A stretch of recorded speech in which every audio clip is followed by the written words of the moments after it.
Well, hello, Dharma friends. So glad you could join me today.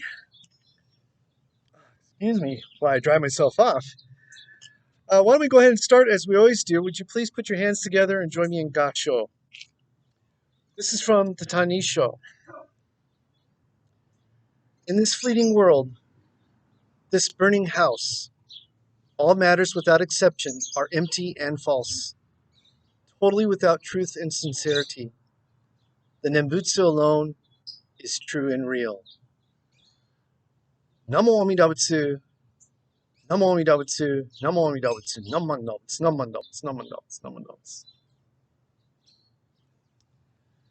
Well, hello, Dharma friends. You can probably guess by now that this is going to be a very unconventional Dharma message, one that I don't usually do. I'm coming to you from my backyard pool where it's nice and cool and quite refreshing. And I think it's appropriate to maybe spend a little time in my pool because it's summertime in Phoenix. And in fact, we're exactly 1 week after the official start of summer. And for those of you who maybe stepped outside at all, you know it's been hot already. I think we've had several days where it's already been over 110 degrees. So summer is definitely here in Phoenix.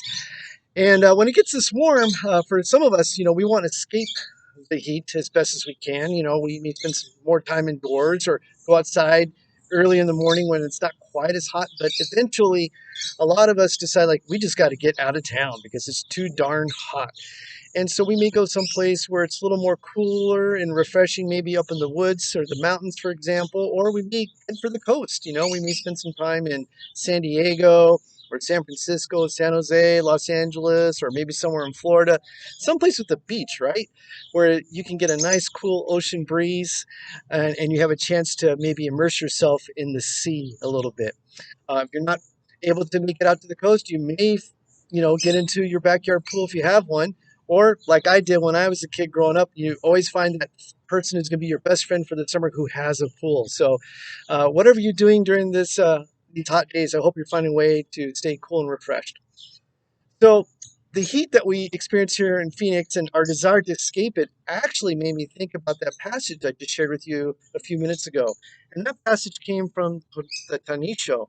And just to recap the Tanisho a little bit, it was a series of letters written by a follower of our founder, Shinran Chonin. His name is Yuyan. And he wrote these letters to his fellow Nembutsu practitioners to kind of clear up some misunderstandings about Shinran's teachings. And that particular passage where it talks about a burning house really resonated with me the first time I read it, but it truly resonates now when I think about the summer heat and how much it kind of feels like I'm on fire and want to get out of, the burning house of Phoenix at times. Um, and the metaphor of the burning house that Shinran uses is meant to explain the Saha world that we all live in. This world of suffering, this world of anger and frustration and dissatisfaction and confusion, this world where we have tragedies that happen to us in our lives, the world of impermanence where, maybe wonderful, happy things don't always last, the world that we live in where we lose people that we love dearly. It just feels awful at times and we want to escape it. And so that's what Shinran meant about the burning house. However, we know as just regular human beings that it's really difficult to escape the burning house. There's really no practice that we can do on our own to get us to spiritual liberation that allows us to leave this burning house, right? And so what Shinran taught was the vow of Amida Buddha and saying the Nembutsu. And the vow of Amida Buddha embraces all beings and lets us know that if we can just recognize that we are fine the way we are, that we say the name of Amida Buddha, which is the practice of saying the Nembutsu, as an expression of gratitude, we can be born in Amida's pure land, where it is cool and refreshing and allows us to escape the burning house. In fact, Shinran's vow to save all beings is very much like taking a dip in a nice, cool, refreshing swimming pool, or maybe going to the beach. And it also has the same effect of when you're in the water and you feel it all around your body.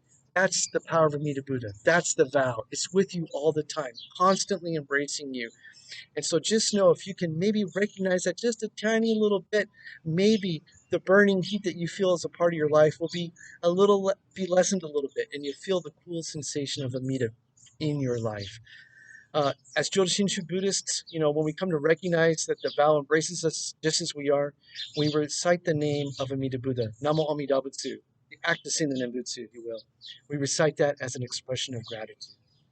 So, thank you so much for listening to this very unconventional Dharma message today. I hope that you're finding ways to stay cool and get out of the heat a little bit this summer. And just remember that Amida Buddha's vow is always with you. So, would you please put your hands together one more time and join me in Gasho? Together we'll recite Namo Amida Butsu, the name of Amida Buddha. Namo Amida Butsu, Namo Amida Butsu, Namo Amida Butsu, Namandats, Namandats, Namandats. Thank you, everyone. Stay cool, stay safe, and we'll see you soon. Bye bye.